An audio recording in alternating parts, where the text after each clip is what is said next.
Current Indiana law allows for charter schools to operate. Despite the political back and forth about the topic, this type of schooling is likely here to stay. So we wanted to know, how do they operate and who's checking in? Purdue Polytechnic High School, Career Academy South Bend, and the Excel Center. 3 public charter schools in our area.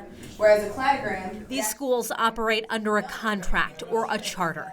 It's an agreement between the school's organizer and the charter school authorizer. That's it, one side. The organizer, in the case of the Excel Center, is Goodwill. The authorizer holds the school accountable. It's a board that votes whether to let a charter school operate. We could close a school tomorrow, and authorizers can, and they have. James Betley is a former attorney who is now the executive director of the Indiana Charter School Board.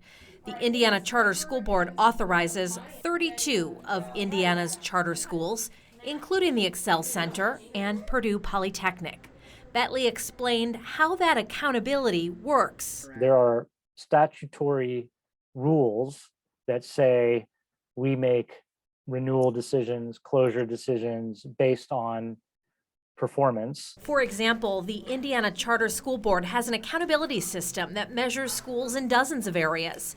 You can find the Excel Center's data online right now. All of the state's charter school authorizers have their own system, but follow similar framework. Charter schools are also required to get a private audit every year. There is like a formal review process. We as a staff make a recommendation, and then our body either says, yes, we're going to renew you, or no, we're not. And if they're not renewed, they're closed. However, that being said, under the law, any authorizer can close any school at any time for any reason. And charter schools in Indiana have been closed. Betley says in his time at the Indiana Charter School Board, the board has voted to close several charter schools. In 2019, Indiana Virtual School and Indiana Virtual Pathways Academy in southern Indiana were closed after being accused of inflating enrollment numbers and defrauding the state of millions of dollars. That school was never authorized by the Indiana Charter School Board, and Betley can't speak to what happened there, but he does say it was a failure on all levels. How, as a parent, do I know that if I'm going to send my kids to a school here, that's not going to happen? So as a parent, a lot of this data is available to you. There were a lot of red flags in that situation. For example, the performance data was on IDE Compass at the time. You, as a parent, you could go look at it, and it was abysmal, right? Objectively abysmal. I spent probably the last 10, 15 years looking at charter schools and other forms of school choice. Mark Behrens is the director of the Institute of Education Initiatives at Notre Dame.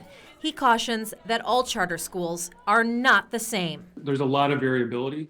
There's variability in the charter sector, just like there is in the traditional public school sector, where you have some high-performing schools, you have low-performing schools, and a bunch of schools in the middle. And he says that part of the issue is that not all authorizers are the same. It just calls for further research on what are these authorizers actually doing to support school improvement or not. There are 9 authorizers, including Ball State and Trine University, each authorizing its own set of charter schools.